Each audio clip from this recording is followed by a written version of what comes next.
Last week we had the metaphor of the Good Shepherd and all the various meanings that we can read into that, and all the falls that we could trip ourselves into if we carried the metaphor too far. This week we have another metaphor, that of the vine and the vineyard. When I was a little kid, I'm sure any of you who were growing up in the 60s, 70s, 80s, maybe even 90s remember that song, he is the vine and I am the branches. We all sang that, but did we really understand what that was about?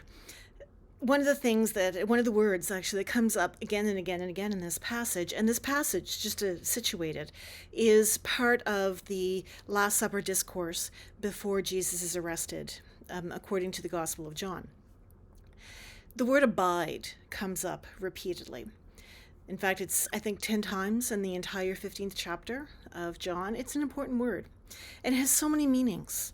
It means to dwell within. It means to put up with. It means to be waiting for. It means to engage. It means just to be there. It means to wait. All of these are words that we can use to understand better our relationship with God. The whole concept of abide, it's a churchy word. It's a word that we hear so often that we really don't stop to think about it or to really put much stock into it. It's something we sing, something we say, but we really don't necessarily kind of dig under it and see what the various layers could be. Jesus is asking in this passage that we indwell, essentially, that we be in God the way God is in us, that we recognize the God in each other, that we are part of the whole. Now, I'm not a vintner. I don't know very much about vines. I do know, however, working with roses, that if you want them to keep growing, you have to prune them. You have to take care of them. You have to clip off the ends that are not doing what they need to do so the entire plant can be whole. Oftentimes, when we encounter metaphors like this, or images like this, pruning that we find in this passage, so often it's interpreted as some people are pruned away and some people are kept. That's not the case at all. Each of us is being pruned or grafted, or whatever gardening term works, into the collective whole. One vine can extend and do incredible things. They can be interconnected. They can be individuals, but all together. Together they produce oil, wine, whatever, I'm not even sure, some weeds, but they work together. There's an interconnectedness, and that's what Jesus is trying to remind us in this passage as he's trying to tell his followers the last of his wisdom before he knows his time is up. That we dwell in each other, that we are connected with each other, that we only work well with each other. It is no good to have a faith as an individual. Jesus never, ever espoused that. There was never any consideration that we could do it all on our own. But there is an understanding that we do it together. It's a collective experience. It's a group effort.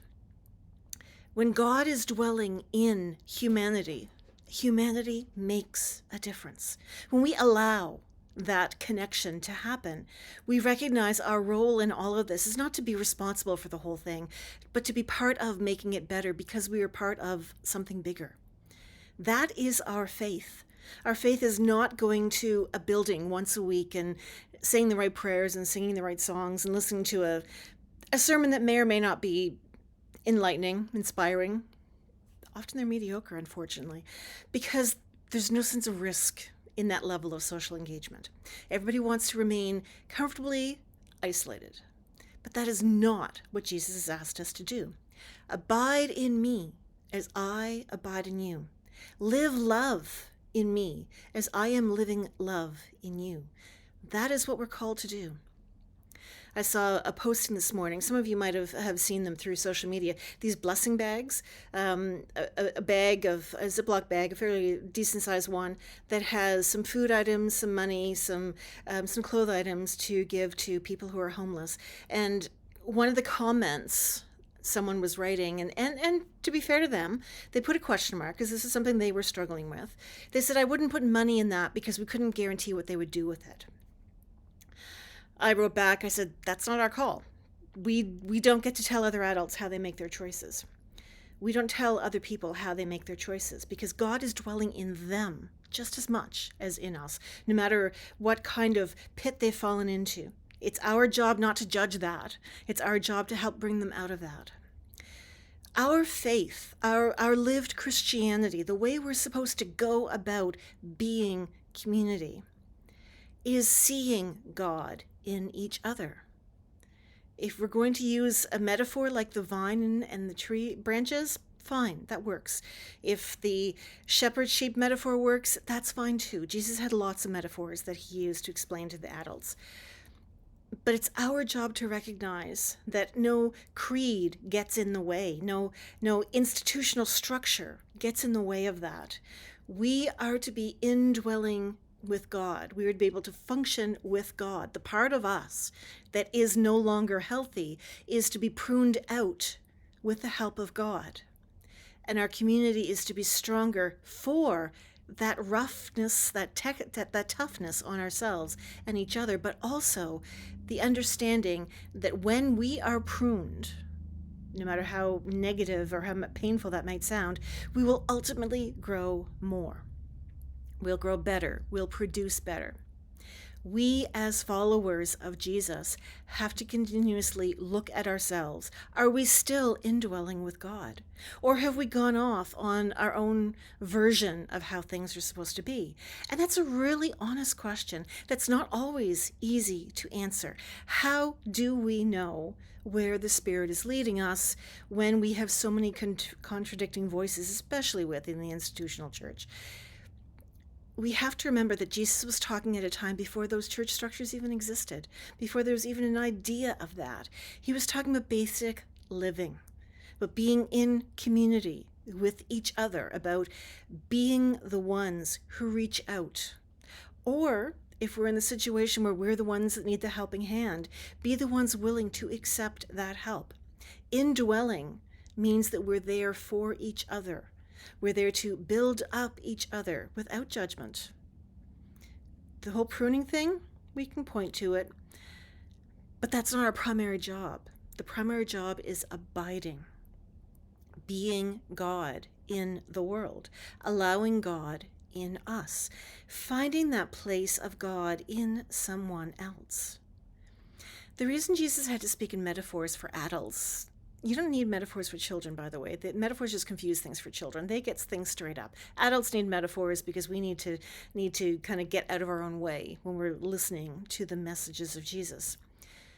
We need the vision of pruning and vines and branches and fruit and whatever else so we can understand better how God wants to use us.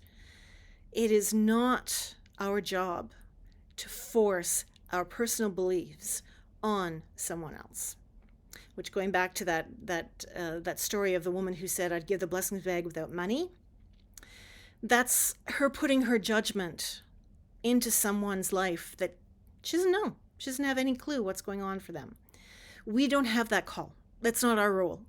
We're not there to pass judgment. We are there for indwelling.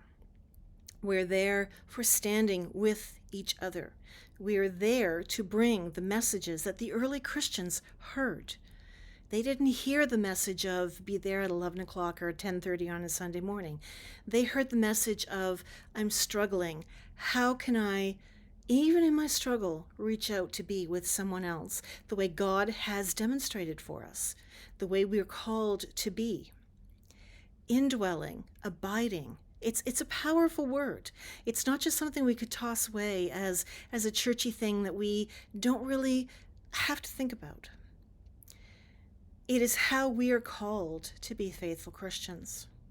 And it is hard to put aside all of our preconceived notions of faith and do that, especially if there's something about a person that just doesn't work for us, there's no relatable factor there. God doesn't care. We are there to be there for each other. We are called to be there to support each other. We're called to look at ourselves regularly, see what's not working so we can improve it, make it healthier so we can be there for each other. Our faith is about that. Because when we're together, when we work together, the world gets better. Society changes. People have more access to the resources they need.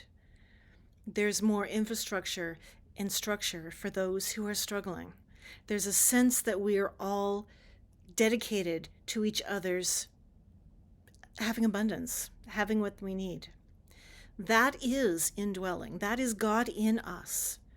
When we go out to be evangelists, and I am going to reclaim that word if it's the last thing I do. When we go out as evangelists, we're not going out in judgment. We're going out in mercy and in service.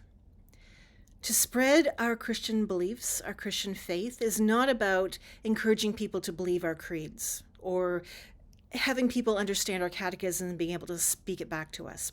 It's about really understanding how God wants us to be there for each other, to abide with each other, to be there for each other, to wait for each other, sometimes to endure each other, while God does the work of building community. But if we are not part of that relationship, that community cannot be built. God is the vine. We are the branches. We're the ones that reach out to show people how this world is supposed to be. God in us is how we connect with the God in someone else. It's profoundly important that we remember that as we go forth through our week, as we have engagement with strangers, as we talk to friends and family, as we look at neighbors. We have to constantly be asking ourselves, am I abiding? Has God abided in me in the way that I can now show and be there for someone else? These are tough questions to ask. But in the passage and the metaphor we're looking at, it's encouraging us to take that risk, take that hard look at ourselves, see what we need to fix, and see how we are living the life that God has called us to be. We're all in this, all connected. None of us is going to be disregarded unless we choose to opt out ourselves. And then even still, God will want to bring us back in constantly. Those of us who are already understanding that message of love, it's up to us now to reach out and share that with others, whether they think they want to hear it or not, and not in a sledgehammer way, but being a person who someone else can look at and say, God abides in you.